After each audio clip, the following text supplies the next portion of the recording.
Hello everyone, কেমন আছো সবাই? সবাইকে গুড আফটারনুন।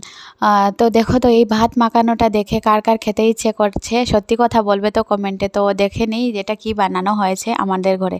তো কিছু লাই পাতা নিয়েছি, একদম কচি লাই পাতা নিতে হবে এখানে, আর একদম ফ্রেশ নিতে হবে কিন্তু, আর কিছু পেঁয়াজ পাতা, এই সবগুলোই আমাদের বাড়িতে মানে হয়েছে। তো একদম ফ্রেশ কিন্তু, তো তোমরাও যদি এটা ট্রাই করো একদম ফ্রেশ নেবে কিন্তু, তাহলে খেতে বেশি ভালো লাগবে। তো প্রসেসটা আমি পুরোটাই দেখিয়ে দিয়েছি। তো দেখো প্রথমে লাই পাতাগুলিকে কুচি কুচি করে কেটে নিতে হবে, তারপরে এটাকে নুন দিয়ে ভালো করে মেখে তারপরে যেটা জল যেটা বেরোবে এটা কিন্তু ফেলে দিতে হবে। ফেলে দিয়ে তারপরে দেখো এখানে পেঁয়াজ পাতা, ধনে পাতা, তারপরে শুকনো লঙ্কা সবগুলোই আমি রেডি করে নিয়েছি। আর তারপরে একটা একটা করে সবগুলো মেখে নিতে হবে কিন্তু ভালো করে নুন দিয়ে।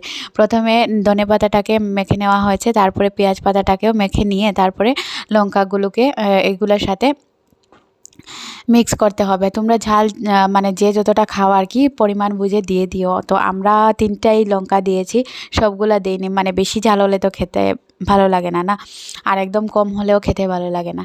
তারপরে সবগুলো আর কি মিক্স করতে হবে ভালো করে। তো যদি এই মানে ভর্তাটা তোমরা কে কে ট্রাই করেছো জানিও তো কমেন্টে। আর যদি কেউ ট্রাই না করে থাকো, একবার আমার এই ভিডিওটা দেখে আমি যেভাবে বানিয়েছি সেভাবে বানিয়ে খেয়ে দেখবে, কিন্তু খুবই ভালো লাগে খেতে।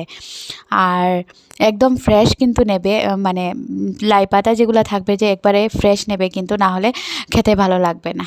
তো দেখো দেখতে দেখতে আমাদের ভর্তাটাও রেডি হয়ে গেল। এটা আমাদের ঘরে বানানো হয়েছিল কালকে, কিন্তু ভিডিওটা আজকে তোমাদের সাথে শেয়ার করছি। Thank you for watching.